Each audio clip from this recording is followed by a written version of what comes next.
বলছি গোপাল, তোমার সাথে আমার কিছু কথা আছে। এই দেখুন, আপনি এতটা রাস্তা আসতে গেলেন কেন?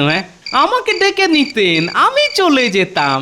ওসব বাদ দাও, তুমি তো জানো কালকে সকালে নবাব আমাকে নিয়ে শিকারে যাবে ওই জঙ্গলে। হ্যাঁ মহারাজ।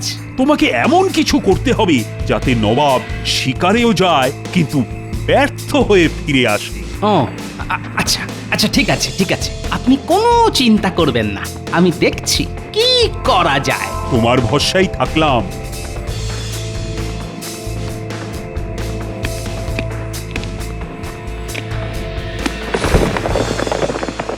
গিন্নি, আমি একটু বাইরে বেরোলাম, একটু দেরি হবে।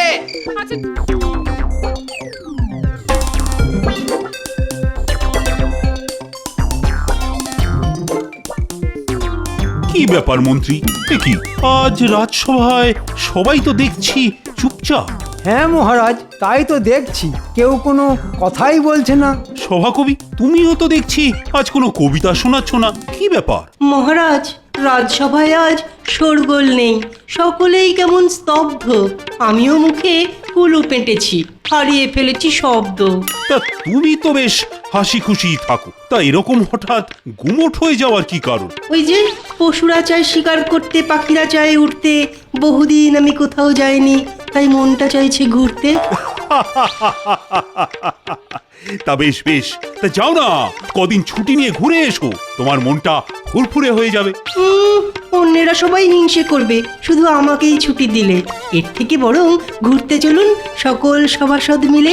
বাহ বাহ বাহ বাহ, এ তো অতি উত্তম প্রস্তাব। আগে হ্যাঁ মহারাজ, চলুন না আমরা সবাই মিলে কোথাও ঘুরে আসি। জীবনটা কেমন যেন একঘেয়ে হয়ে গেছে মহারাজ। গোপাল ঠিকই বলেছে মহারাজ, আমারও একটু অন্য কোথাও গিয়ে এই এই মগজাস্ত্রে একটু শান দেওয়া দরকার। প্রণাম মহারাজ। তা বলো দূত, নবাব বাহাদুরের কি সংবাদ এনেছো? মহারাজ, নবাব আপনার জন্যে একটি পত্র লিখে পাঠিয়েছেন, এই নিন। থাক থাক থাক, তা তুমি পত্রটি পড়ে শোনাও। যথা আজ্ঞা মহারাজ। প্রিয় কৃষ্ণচন্দ্র, আশা করি তোমার রাজ্যের সবাই কুশল মঙ্গলেই আছো। বিগত কয়েকদিন ধরেই আমার বেগম বায়না ধরেছে যে কৃষ্ণনগরে বনভোজনে যাবে, তাই আমি আর দেরি না করে তোমায় চিঠিটা লিখেই ফেললাম। আগামী মঙ্গলবার আমি আমার বেগম আর উজিরকে নিয়ে তোমার রাজ্যে আসছি। তুমি তোমার রানী এবং তোমার সকল সভাসদদেরও সাথে নিও, আমরা একসাথেই বনভোজনে যাব। বাহ, এ তো আনন্দ সংবাদ, আমরা সবাই যাব। দূত, তুমি তাহলে এখন এসো, নবাব বাহাদুরকে বলে দিও যে আমরা সবাই একসাথে নবাবের সাথে বনভোজনে যেতে প্রস্তুত। যথা আজ্ঞা মহারাজ।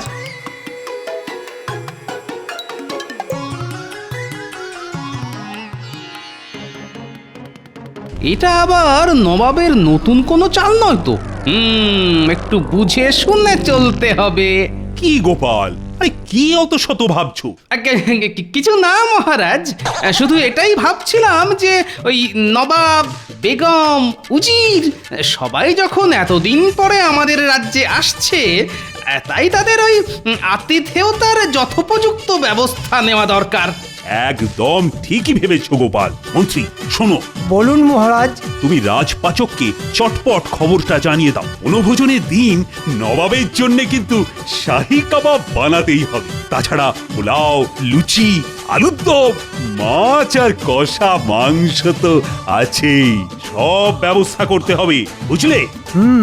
এ তো এলাহি ব্যাপার হবে। এই সুযোগে আমিও বেশ কিছু হাতিয়ে নেব। কি হলো মন্ত্রী, দাঁড়িয়ে দাঁড়িয়ে কি অত শত চিন্তা করছো? না কিছু না, বলুন মহারাজ। যাও যাও, তাড়াতাড়ি গিয়ে রাজপাচককে খবরটা দাও। যথা আজ্ঞা মহারাজ। ঠিক আছে, আজ সভা এখানেই শেষ করা হলো। কি সভাসদগণ, তোমরা সবাই বনভোজনে আসবে তো? অবশ্যই, এ তো আমাদের সৌভাগ্য। আচ্ছা আচ্ছা, এখন সবাই এসো।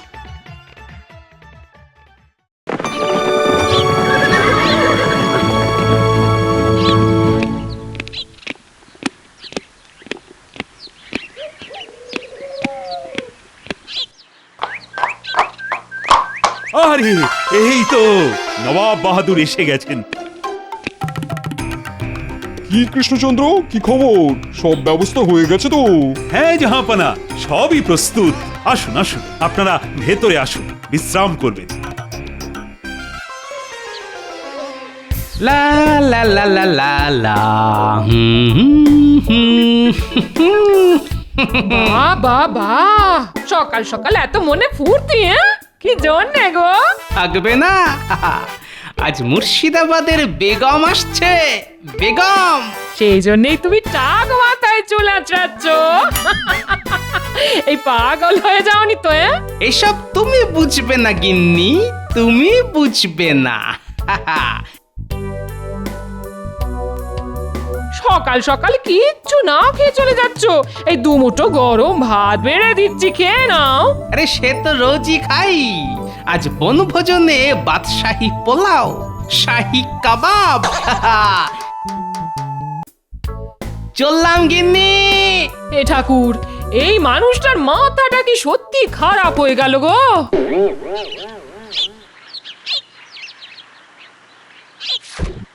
চলো কৃষ্ণচন্দ্র, তাহলে এবার ওঠা যাক। হ্যাঁ চলুন, সবাই এতক্ষণে বোধহয় বাইরে অপেক্ষা করছে। হ্যাঁ চলো। বাহ বাহ বাহ বাহ বাহ, তোমরা সবাই তো দেখছি চলে এসেছো। বাহ, হ্যাঁ মহারাজ, শুধু গোপাল আসেনি। হ্যাঁ তাই তো দেখছি। তা আমরা আজ কোথায় যাচ্ছি কৃষ্ণচন্দ্র? এই কাছে পিঠে এক জঙ্গলে, চারিদিকে সবুজ, দারুণ পরিবেশ। বাহ বাহ বাহ কৃষ্ণচন্দ্র, বাহ, তোমার পছন্দের কদর করা প্রয়োজন। এই তো গোপাল এসে গেছে। হ্যাঁ মহারাজ। তা গোপাল, তোমার আসতে এত দেরি হলো কেন? আর বলবেন না মহারাজ, আসবার সময় গিন্নির সাথে এক চোট তর্কাতর্কি হয়ে গেল। চলো চলো চলো, আর দেরি কেন, চলো। হ্যাঁ মহারাজ, চলুন চলুন।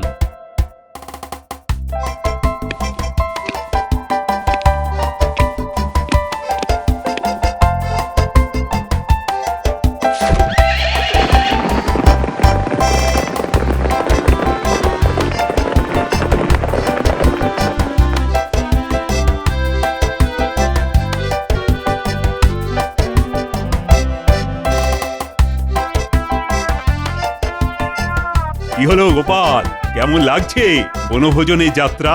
ও কি যে আনন্দ হচ্ছে না মহারাজ, ভাষায় বোঝাতে পারবো না। তা বলে আনন্দে আত্মহারা হওয়ার মতো কিছু হয়নি। তাতে কি হয়েছে? আজ মজার দিন, আনন্দের দিন। আজ আর কাউকে বকাবকি করো না তুমি।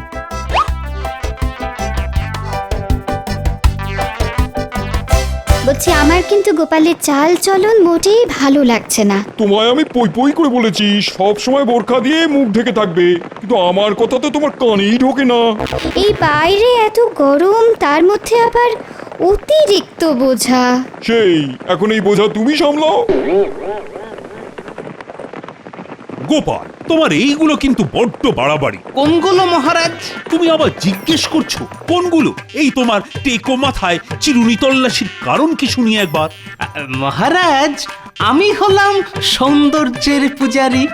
যদিও জানি আমার মাথায় ওই পাহাড় ধারে ধাপ চাষ করার মতো কেশ, তবুও সেটার সৌন্দর্য বিকাশের যথাসাধ্য চেষ্টা করি মহারাজ। তুমি হাসছো রানী? হাসির মতো কথা বললে হাসবো না? আচ্ছা বাদ দাও, এই তো চলেও এসেছি।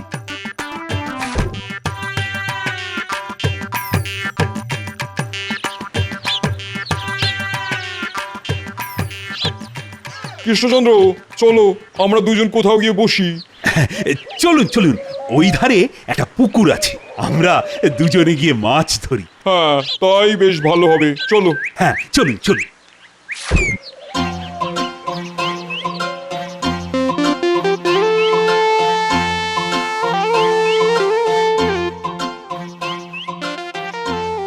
বাহ, বেশ বড় পুকুর তো।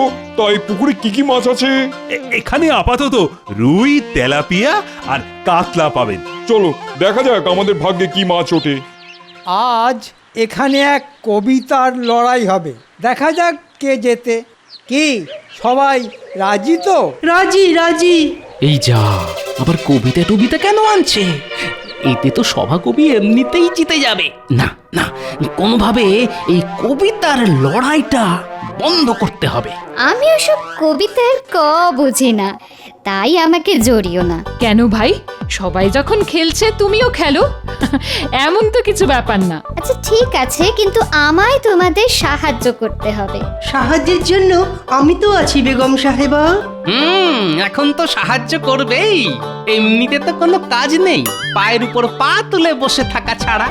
ঠিক আছে, তাহলে আমার জায়গায় তুমি সাহায্য করো, দেখবো তোমার কত দৌড়।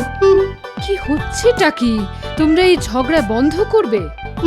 সে না হয় চুপ করছি রানীমা, কিন্তু আমাকে গোপাল সবার সামনে খাটো করলো, এটা কি উচিত? বলুন না, বলুন না।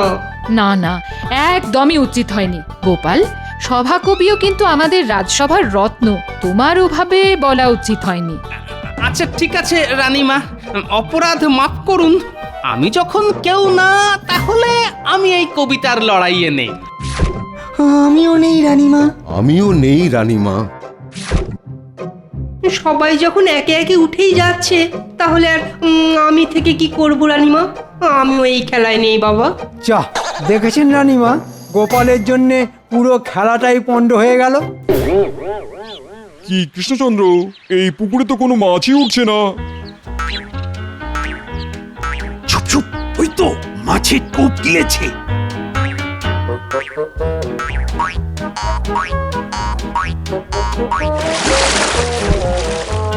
বাবা বাবা বাবা বাবা, কত বড় মাছ গো কৃষ্ণচন্দ্র!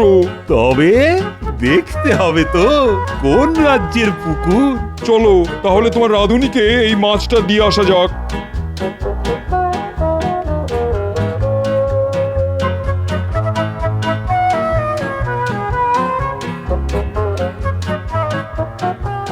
আহ, কি সুঘ্রাণ! কি হচ্ছে, কাবাব নাকি? হ্যাঁ জাহাপানা। তা ঠাকুর, তোমার রান্না কত দূর? এই তো মহারাজ, আর কিছুক্ষণের মধ্যেই হয়ে যাবে। আচ্ছা তুমি চটপটেই কাতলা মাছটা কেটে ভেজে ফেলো তো। আচ্ছা মহারাজ।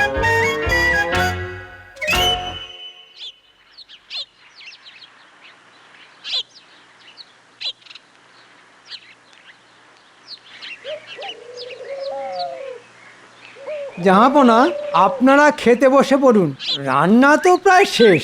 কি বলো কৃষ্ণচন্দ্র, তাহলে তাহলে খেতে বসা যাক। হ্যাঁ হ্যাঁ হ্যাঁ, আর দেরি কেন, চলুন বসে পড়ি।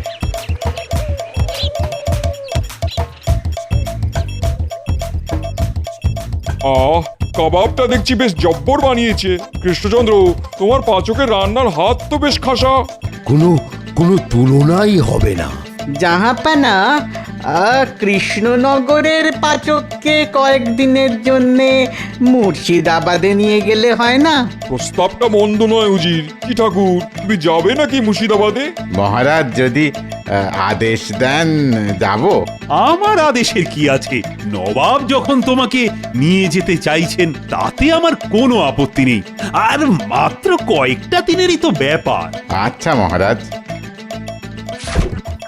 ঠিক আছে, তাহলে কদিন পর তুমি একেবারে জামা কাপড় গুছিয়ে নিয়ে যাও, আর কদিন না হয় ওখানে থেকেই এসো।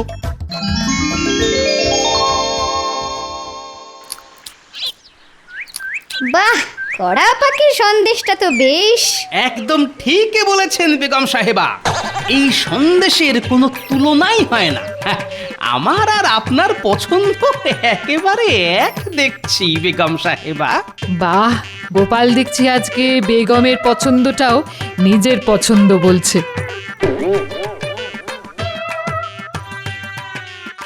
জাহাপানা, বন ভোজন তো হলো, চলুন তাহলে এবার আমরা আমাদের রাজ্যের দিকে এগোতে থাকি। হ্যাঁ উজির, চলো যাওয়া যাক।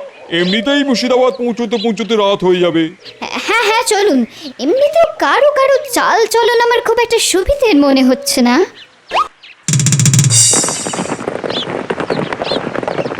এই দাঁড়ো দাঁড়ো দাঁড়ো দাঁড়ো দাঁড়ো। কি নবাব বাহাদুর, আমাদের থামালেন কেন? আচ্ছা কৃষ্ণচন্দ্র, তোমাদের এই বাগানের জঙ্গলে যে হরিণ আছে সেটা তো জানতাম না। তা আছে বই কি, অনেক পশু পাখির আস্তানা এই জঙ্গল, যাকে বলে প্রকৃতির আঁতুড় ঘর। বাবা বাবা বাবা কৃষ্ণচন্দ্র, বনভোজন তো ভালোই হলো, শুধু মৃগয়াটাই বাকি। মৃগয়া মানে শিকার? হ্যাঁ কৃষ্ণচন্দ্র, মৃগয়া, কালকে সকালে তুমি আর আমি শিকারে বেরোবো। যা ভেবেছিলাম, নবাবের স্বভাব ওই মরে গেলেও পাল্টাবে না। কিন্তু আমার রাজ্যে আমি যে পশু হত্যার বিরোধী। সে কথা শুনতে চাই না আমি। কাল সকালে হয় তুমি আমার সাথে মৃগয়া যাবে, নইলে পরের মাস থেকে 3 গুণ রাজস্ব দেবে, বুঝেছো? এ আপনার কেমন বিচার? এটা কিন্তু উচিত নয়। 3 গুণ রাজস্ব দিলে আমার প্রজারা তো না খেতে পেয়ে মারা যাবে। তাহলে প্রজা কল্যাণের স্বার্থে আমার সাথে মৃগয়া যাবে। আচ্ছা ঠিক আছে। চলো গারোয়ান, রাজবাড়ির দিকে নিয়ে চলো।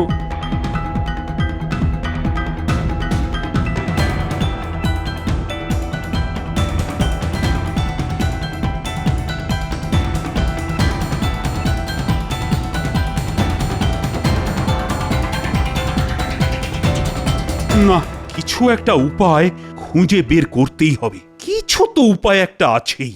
তখন থেকে কি এত ভাবছো? রানী, বড় সমস্যা। তুমি তো জানো আমি এসব পশু হত্যা পছন্দ করি না আমার রাজ্যে, কিন্তু কালকে সকাল হলেই বাধ্য হয়ে আমাকে নবাবের সাথে শিকারে যেতে হবে।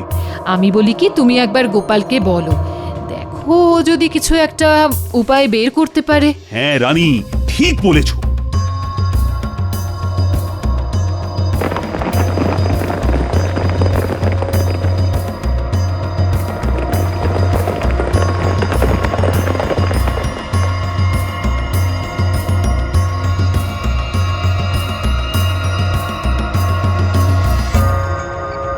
বলছি গোপাল, তোমার সাথে আমার কিছু কথা আছে।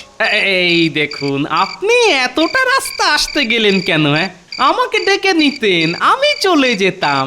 ওসব বাদ দাও। তুমি তো জানো কালকে সকালে নবাব আমাকে নিয়ে শিকারে যাবে ওই জঙ্গলে। হ্যাঁ মহারাজ। তোমাকে এমন কিছু করতে হবে যাতে নবাব শিকারেও যায় কিন্তু ব্যর্থ হয়ে ফিরে আসে। ও আচ্ছা আচ্ছা, ঠিক আছে ঠিক আছে, আপনি কোনো চিন্তা করবেন না, আমি দেখছি কি করা যায়। তোমার ভরসায় থাকলাম।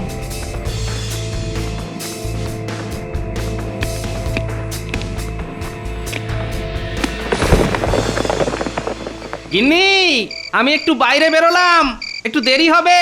আচ্ছা ঠিক আছে, আর বেশি রাত করো না। হ্যাঁ, না না না, অতটা দেরি হবে না।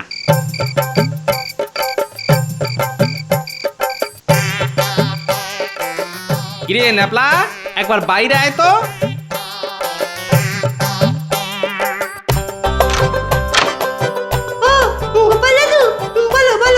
শোন, কালকে ভোরবেলা তুই আর গুলটে সামনের বাগানে একটা করে গুলতি নিয়ে আসবি, ঠিক আছে? আচ্ছা দাদু। তারপর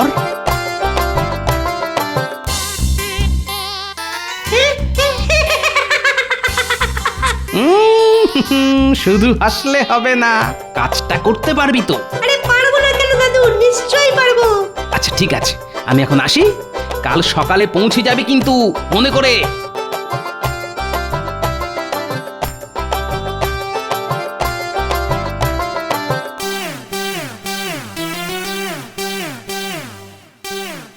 কি গোপাল দাদা, এত সন্ধেবেলা? এই এক্ষুনি দোকান বন্ধ করতে যাচ্ছিলাম। শোনো শোনো, তাড়াতাড়ি একটা বাঘের মুখোশ আর পোশাক দাও তো।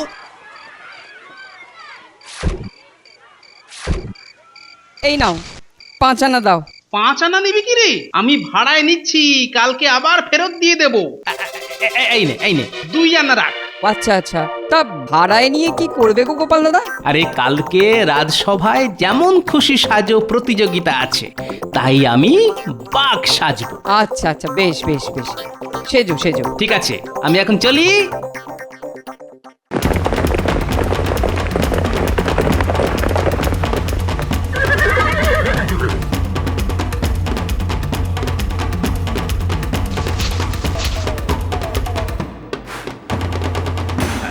জাহাপনা, বলছিলাম একবার ভেবে দেখুন না, বনের হরিণ কি আমাদের শিকার করা উচিত?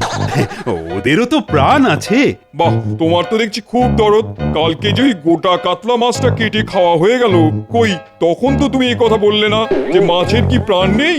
না জাহাপনা, আমি সে কথা বলিনি। মাছ তো খাবার। চুপ, এখন মন দিয়ে দেখো কোনো হরিণ আসছে কিনা। এত সকালে বোধহয় কোনো হরিণ ঘুম থেকে ওঠেনি। চলুন ফিরে যাই। বাজে কথা বন্ধ করো কৃষ্ণচন্দ্র।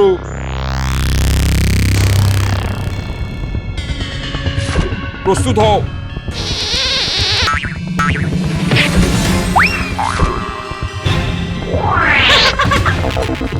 উড়ে উড়ে পালা পালা। এই যা, গোপালের এই বুদ্ধি তো কোনো কাজেই লাগলো না। এবার কি হবে? হায় হায় হায়। ছি ছি কৃষ্ণচন্দ্র, তুমি আমার শিকার পণ্ড করার জন্য এই বাচ্চা বাচ্চা ছেলেপুলেকে কাজে লাগিয়েছো। না জাহাপনা, আপনি ভুল বুঝছেন। এই বিষয়ে তোমার সাথে রাজসভায় গিয়ে কথা হবে।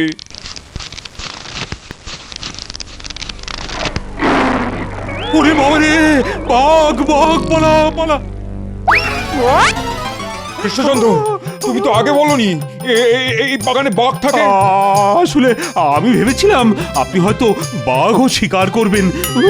তোমার মাথা খারাপ হয়ে গেছে নাকি? কোনো সুরক্ষা না নিয়ে বাঘ শিকার করব?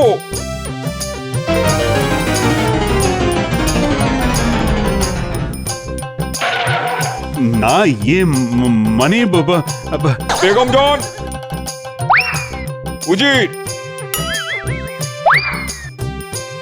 বলো জাহাপনা।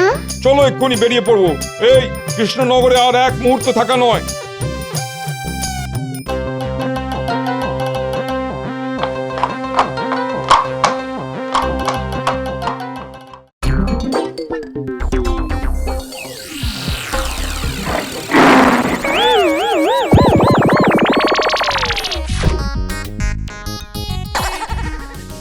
সাবাস গোপাল, সাবাস। তোমার বুদ্ধির জবাব নেই। এই নাও, এই রত্নহার তোমার। মহারাজ, এতদিন জানতাম বাদরের গলায় মুক্তোর মালা, এখন দেখছি বাঘের গলায় রত্নমালা।